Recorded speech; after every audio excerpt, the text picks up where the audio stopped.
Assalamualaikum warahmatullahi wabarakatuh. Selamat datang kembali di Rio Hotspot Channel. Indonesia adalah satu-satunya tim asal ASEAN alias wakil AFF yang masuk round 3 kualifikasi Piala Dunia tapi belum pernah mengalami juara AFF. Sejak tahun 1996 ikut AFF, Indonesia belum sekalipun jadi juara di turnamen AFF. Tapi, tahukah kalian, banyak pengamat yang mengatakan jika ada kutukan di AFF. Kutukan apa itu ya? Jadi, selama AFF berdiri sejak tahun 1984, belum ada satupun juara AFF yang pernah lolos Piala Dunia. Wow, benarkah? Sebelum Indonesia, AFF pernah mengirim dua wakilnya ke round 3, yakni Vietnam dan Thailand. Dan dua tim ini pernah loh jadi juara AFF.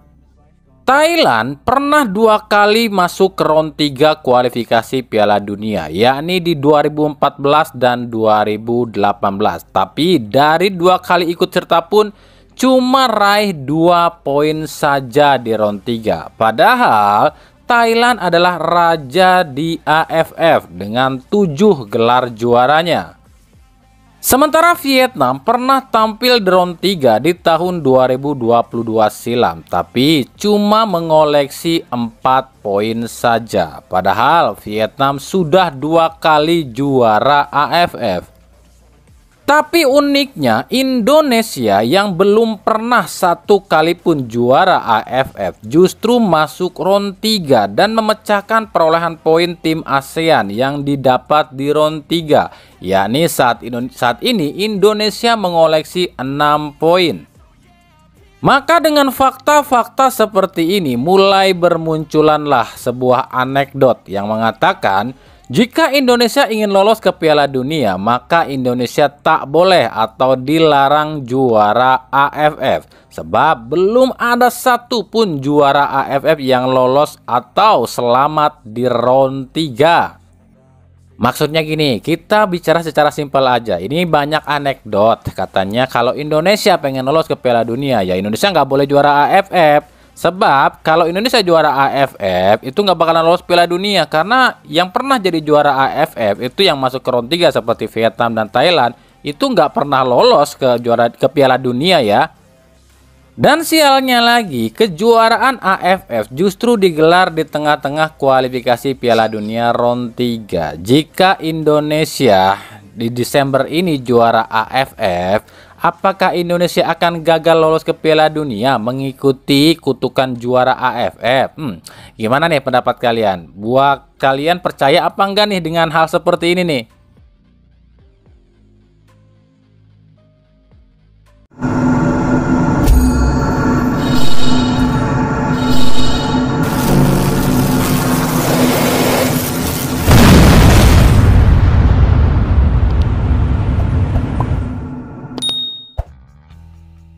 Kemarin mungkin kalian udah ada yang tahu ya, jika ada sebuah media asal Belanda bernama Sjoerd mengatakan jika katanya sih mayoritas masyarakat Belanda ini ingin meminta FIFA untuk menghapuskan yang namanya program naturalisasi. Jadi si Sjoerd ini tuh pengennya naturalisasi itu dihapusin aja deh di FIFA gitu. Gara-garanya cuma satu, akun si Sjoerd ini mengatakan apa yang dilakukan oleh Indonesia itu udah keterlaluan katanya. Dianggapnya ini seenaknya aja nih ngambil pemain asal Belanda. Tapi kalau pendapat kami pribadi ya, akun si Sjoerd ini tuh cuma cuma ketakutan aja dengan timnas Belanda. Sebab timnas Belanda saat ini makin anjlok ya. Sebab kalau dia minta ya ke FIFA buat menghapuskan yang namanya program naturalisasi, ini nggak masuk akal dan juga bisa berdampak pada timnas Belanda juga. Kenapa demikian? 80% pemain timnas Belanda itu semuanya naturalisasi. Apa jadinya kalau FIFA menghapuskan yang namanya program naturalisasi? Maka timnas Belanda akan dapat pemain dari mana? Makanya nih orang agak keblinger sih buat kami. Ya kenapa keblinger? Dia nggak tahu aja Belanda itu tertolong dengan ranking FIFA yang ada di antara 100 dunia. Jadi Belanda bisa dengan enak mengambil pemain dari negara manapun tanpa proses naturalisasi. Padahal kalau dia tahu pemain timnas Belanda itu 80%-nya itu dari pemain-pemain bukan dari Belanda loh ya. Apa jadinya kalau program naturalisasi itu dihapuskan oleh FIFA dan Belanda makin tambah anjlok? Makanya orang begini tuh nggak mikir kalau buat kami. Kalau akun ini ketakutan timnas Indonesia akan melampaui atau menyaingi timnas Belanda, ya jangan salahkan Indonesia lah, salahkan Federasi Belanda. Kenapa nggak bisa mengurus sepak bolanya?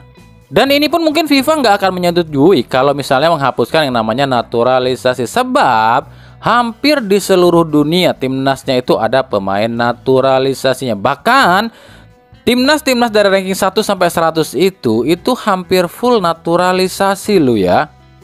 Sebenarnya kan kalau orang ini tahu ya, atau akun ini tahu ya, kenapa Indonesia bisa seperti sekarang ini, bukan cuma masalah naturalisasinya, bukan masalah naturalisasi, sebab Indonesia itu mengambil pemain Indonesia juga yang cuma kebetulan mereka ini belum pulang ke negaranya. Tapi orang ini kan ortodok ya, nggak mau tahu lah urusan seperti ini. Dan Indonesia nggak akan bisa seperti ini tanpa adanya satu orang di balik ini semua, yakni Erick Thohir. Sebenarnya kalau buat kami tuh ya, apa yang dilakukan Erick Thohir itu simple loh. Dia ini tuh cuma ambil pemain yang punya darah Indonesia, lalu dididik dan diberikan motivasi sama dia agar hatinya 100% buat membela timnas Indonesia. Itu aja kok yang dilakukan Erick Thohir, nggak susah-susah amat, simple sebenarnya. Karena Erick Thohir itu ya, setahu kami ya, kalau dia ini ngambil pemain keturunan Indonesia tapi hatinya nggak 100% buat Indonesia, maka akan dibuang. Udah banyak contohnya lah. Elkan Bagot itu kan dibuang tuh gara-gara ya mungkin hatinya nggak 100% buat Indonesia. Bahkan seorang Sadir Ramdhani aja ya, yang asli orang Indonesia, ini sekarang nggak dipanggil lagi loh. Makanya wajar FIFA mengatakan program Erick Thohir selama 2 tahun atau hampir 2 tahun di PSSI adalah program tersukses dalam dunia sepak bola untuk sebuah negara. Bayangkan, dari yang tadinya peringkat jeblok di dunia bisa menarik dan diakui dunia. Ini pencapaian yang luar biasa dan belum pernah dialami oleh Indonesia sepanjang sejarah. Nah, makanya apa yang dilakukan Erick Thohir ini sekarang mulai diikuti, khususnya negara-negara ASEAN seperti Vietnam, Singapura, bahkan Malaysia. Yang terbaru Malaysia kabarnya Desember 2024 ini akan mulai mereformasi sepak bola Malaysia dengan mencontoh seperti apa sih program yang dilakukan oleh Erick Thohir.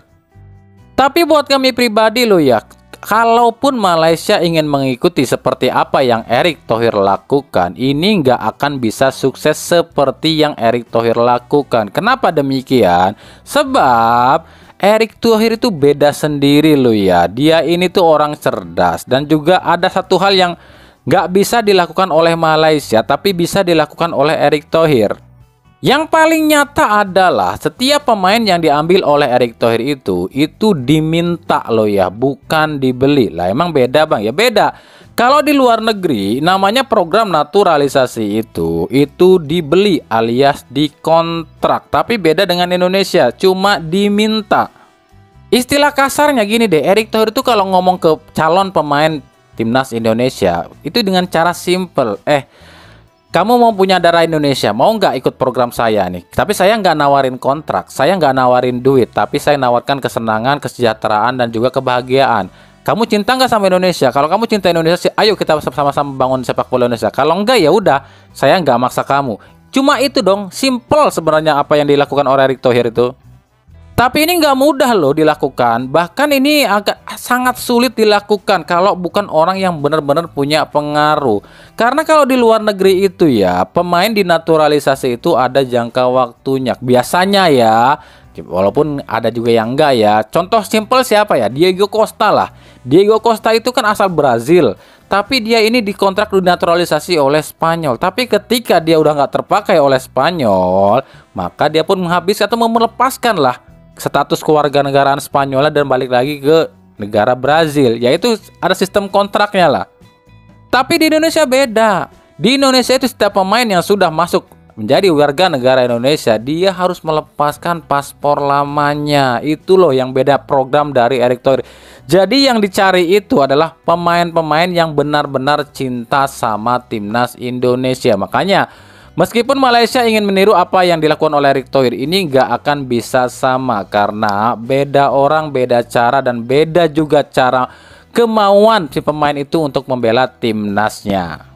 Jadi kalau ada orang yang minta program naturalisasi dihapus atau ada yang mengsengketakan program naturalisasi, ini orang sebenarnya pikirannya cuma sempit aja sih ya. Karena dia memang melihatnya hal-hal yang buruknya aja, sifat buruknya aja.